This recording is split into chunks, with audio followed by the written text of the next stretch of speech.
Hi,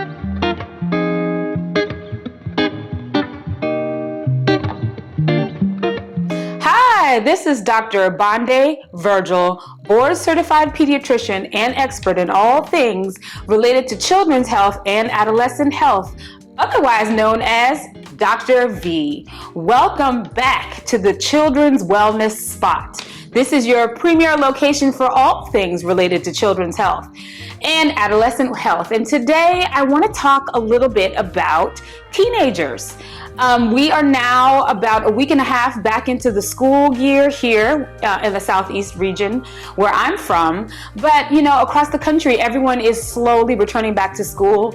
We talked a little bit about the planning for that. And now let's get into some of the nitty-gritty and where, as I like to say, the rubber meets the road of having a teen that's back in school.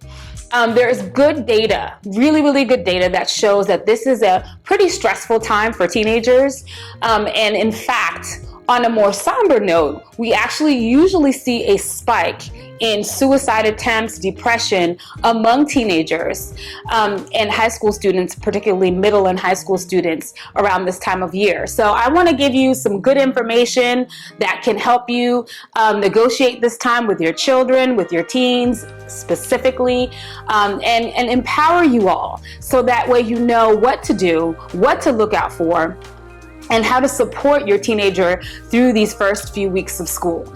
So hopefully now we've all had our time to kind of woosah. The crazy schedules have been sorted out. If you're like anyone that I know, sometimes your child is registered for one class, which you find out is the incorrect class, so you have to redo the schedules. So now as you are settling into the routine of the school year, you can start to take a look at what is going on. Okay, so I recommend, first and foremost, start each day with positivity. You will hear me say that again and again and again. It's something that I have to remind myself to do. It's something that I remind the parents of the children and teens that I take care of to do, because the way that we start our day sets the tone for the day, not just for ourselves, but also for our children. Just think about when you're driving to work on a particular morning and someone cuts you off on the highway or as you're entering a parking space and you get all upset and you're honking the horn. Then you walk into the office or into your place of work and you're in an irritated, bad mood, and that kind of just sets off a cascade for the whole day. The same thing can happen with your teens. They can have, a bad morning. They're waking up, they're running late, and maybe you're yelling at them because they haven't made their bed or they didn't clean up the kitchen table after they ate, and that sets off a cascade for them where they are going into school in a sour mood because of the way that the morning began. Now, I don't want to say that you should not have standards in your home or expectations for your teens. You should. And so if the expectation is that their bed should be made and the expectation is that the dishes that they use for breakfast should be put up, then you should consistently and lovingly, firmly reassure them and affirm the standards for your home. So that is something, don't confuse that with, having to balance how you deliver those rules to your child. You have to do both. It's kind of like figuring how to walk and chew gum at the same time. Very challenging. So these are not things that I'm even going to pretend are easy for anybody, but this is where we all should be striving. This is like our North Star, trying to figure out how to start the day positively, yet still holding our children and teens specifically to account. Very important.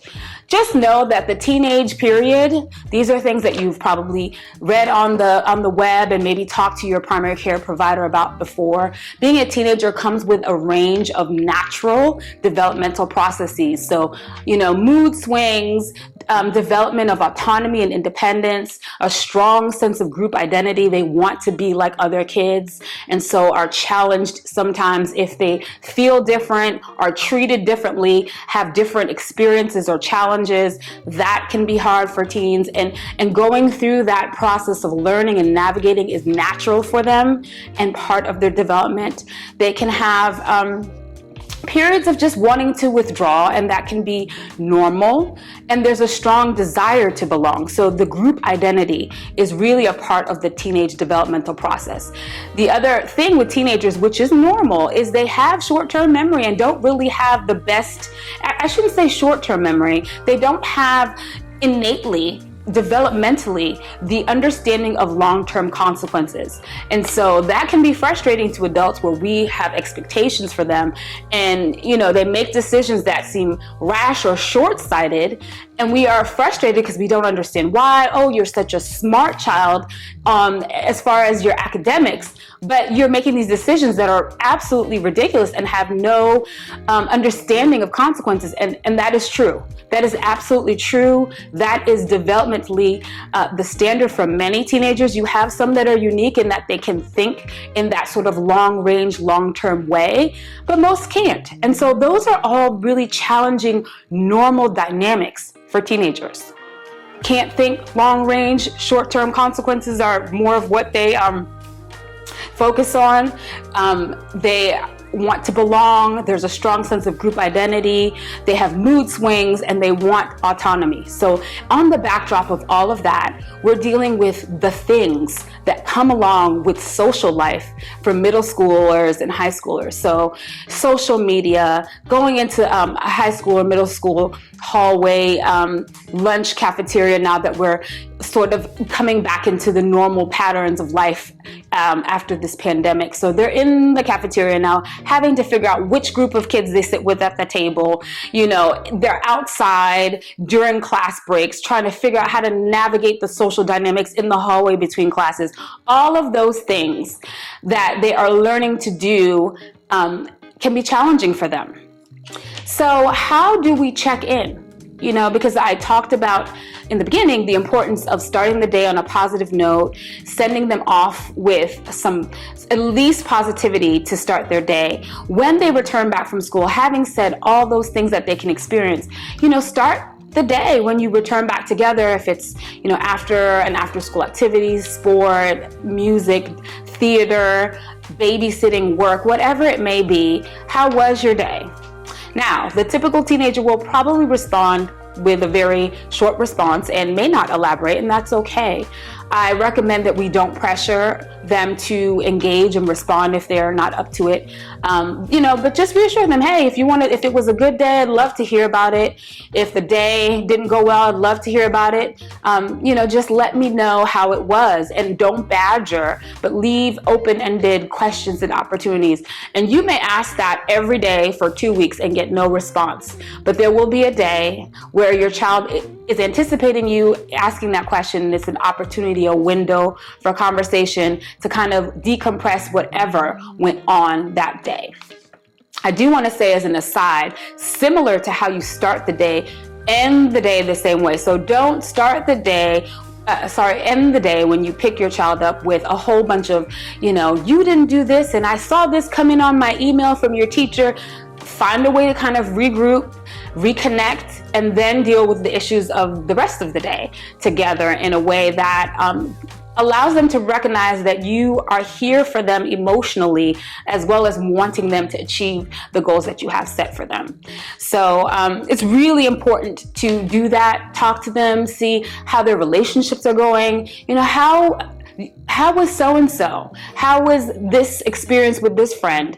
So caveat to that, you should try to learn your child's friends, learn their names, figure out who they are. And that only happens by conversation, because as we know, once they get into middle school and high school, there's less of the engagement of parents in the classroom. So you may not know the friends the way that you knew them in elementary school or preschool. Parents joining together for class activities and things like that. The other thing that's really important, because social media is such a huge part of their lives, is setting the expectation that you will be checking in on your child's social media.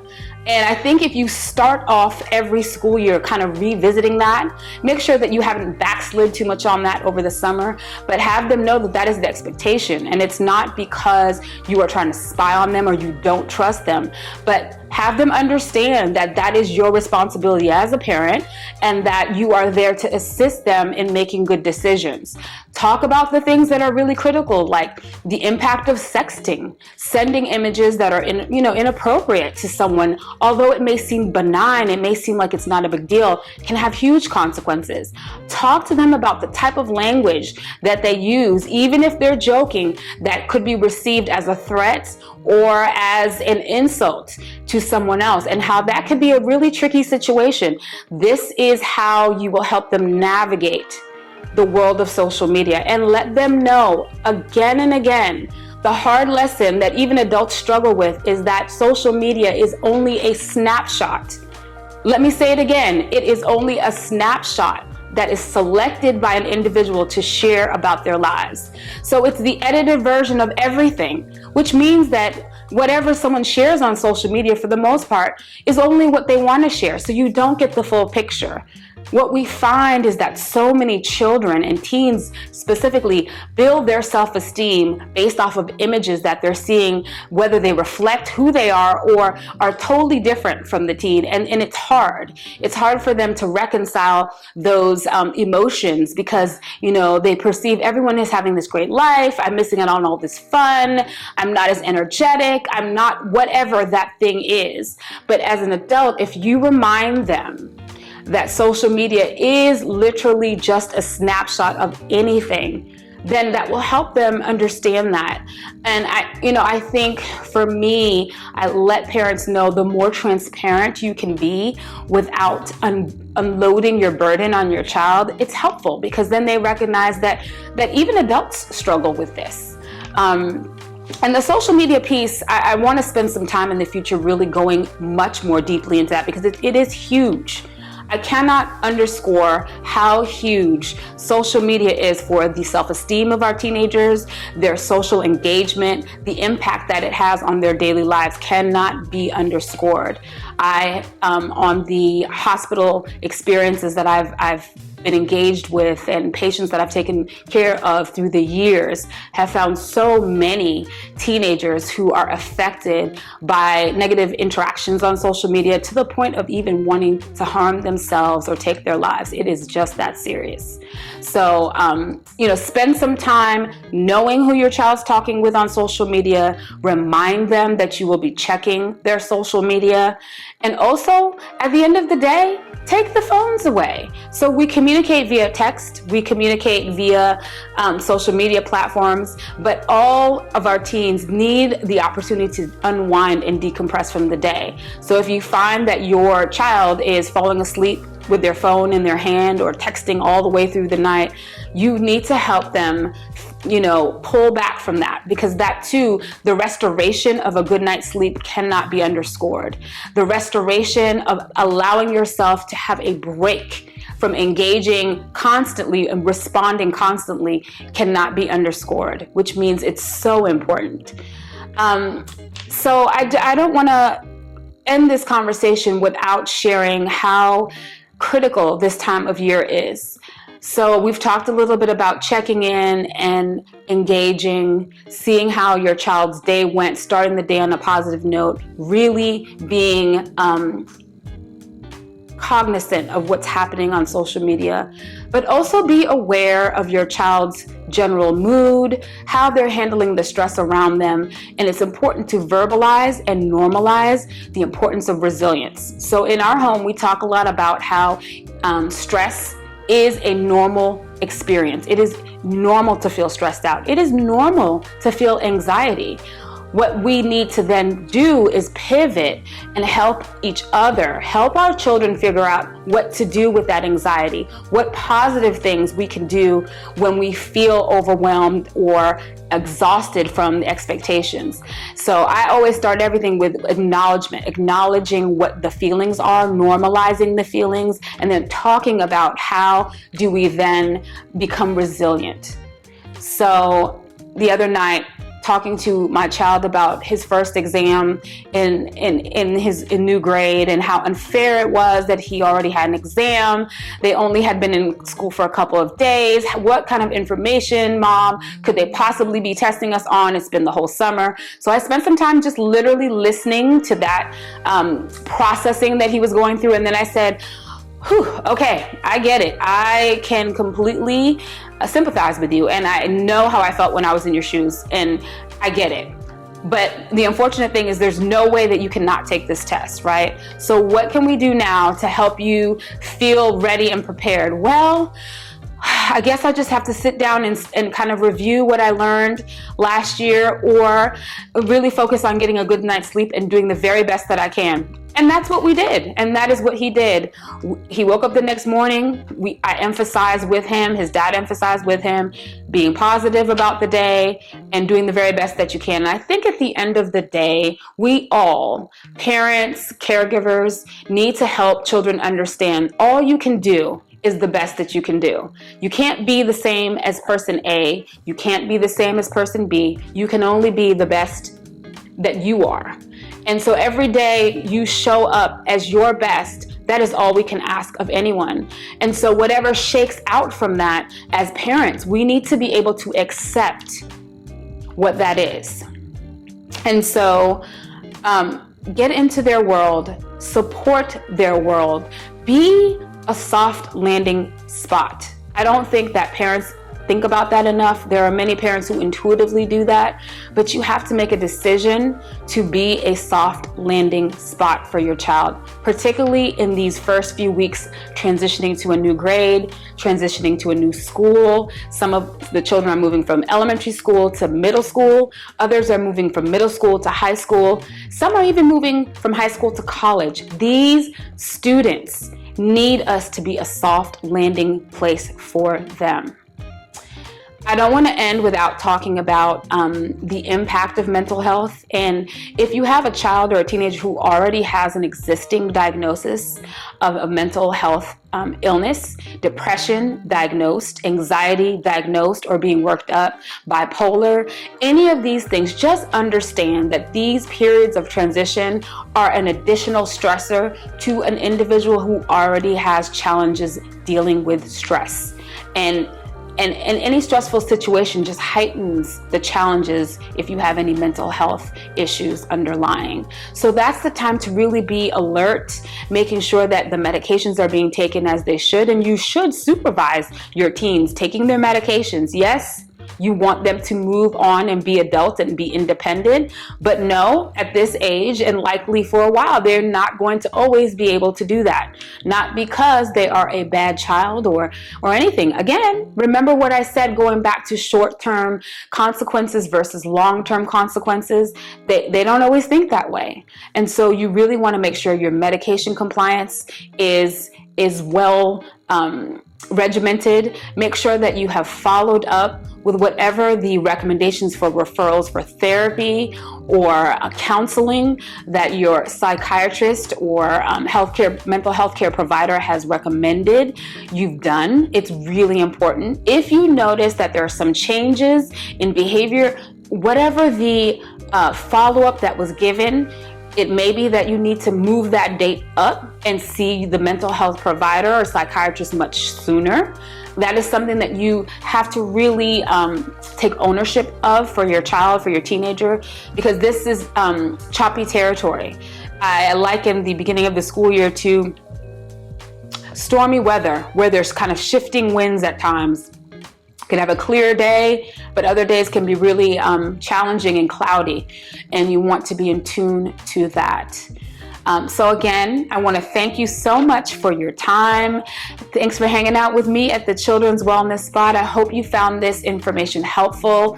Parents of teens are just, my heart goes out to all of us, and I want to do all that I can to give us the empowerment and information that we need to launch our teens into successful, healthy, and success being defined by whatever it is their personal goals are in life. Healthy adults. That being said, see you next time here at the Children's Wellness Spot. Thanks for spending time with me, Dr. V, at the Children's Wellness Spot. Make sure you subscribe, like, and comment. Hit that notification bell so that you can get the most up-to-date content when I post it. See you next time.